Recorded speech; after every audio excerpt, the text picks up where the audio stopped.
መኪና ወይም ደግሞ ተሽከርካሪ በህጋችን በተለይም ደግሞ በፍትሐብሔር ህጋችን 1186 ላይ በግልጽ ልዩ ተንቀሳቃሽ ንብረት ወይም ደግሞ ስፔሻል ሙቨብል ፕሮፐርቲ እንደሆነ ይደነግጋል።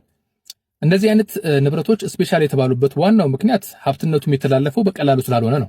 ሌሎች የሚንቀሳቀሱ ንብረቶችን እንዲሁ ንብረቱን ለሌላ ሰው በመስጠት መብትን ማስተላለፍ ይቻላል።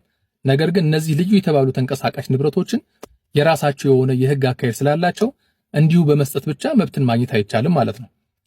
መብትን ለማስተላለፍ እንግዲህ የመጀመሪያው ነገር የሽያጭ ውል ያስፈልጋል፣ ሬጅስትሬሽን ያስፈልጋል፣ ግብር መገበር ያስፈልጋል፣ በመጨረሻም ሊብሬ ማሰራት ይጠይቃል መብቱን ለማግኘት ማለት ነው።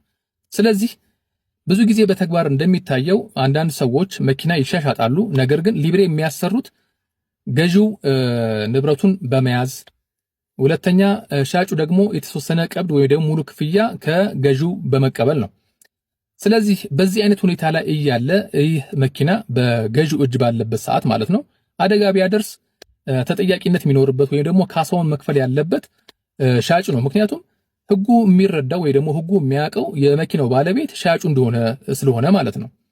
ሌላኛው በገዢዎች ላይ ያለው ትልቁ ደግሞ ሪስክ ምንድነው? ይህ የሸጠላቸው አካል ወይም ደግሞ ሰው በተለያዩ የፍትሐብሔር ጉዳዮች ከመኪናው ጋር ባልተያያዘም ሊሆን ይችላል በፍትሐብሔር ሊከሰስ ይችላል። ሲከሰስ የከሰሱት ሰዎች ይህንን የሸጠውን መኪና በፍርድ ቤት እንዳይሸጥ እንዳይለወጥ አድርገው አሳግደው መጨረሻ ላይ በሚያገኙት ውሳኔ መሰረት ይህን መኪና አሽጠው ገንዘባቸውን ሊያገኙ ስለሚችሉ የተሸጠው መኪና ወይም ደግሞ ገዢው ሪስኩን ተቀብሎ መኪናውን ለከሳሾቹ ሊያስተላልፍ ይገባል ማለት ነው።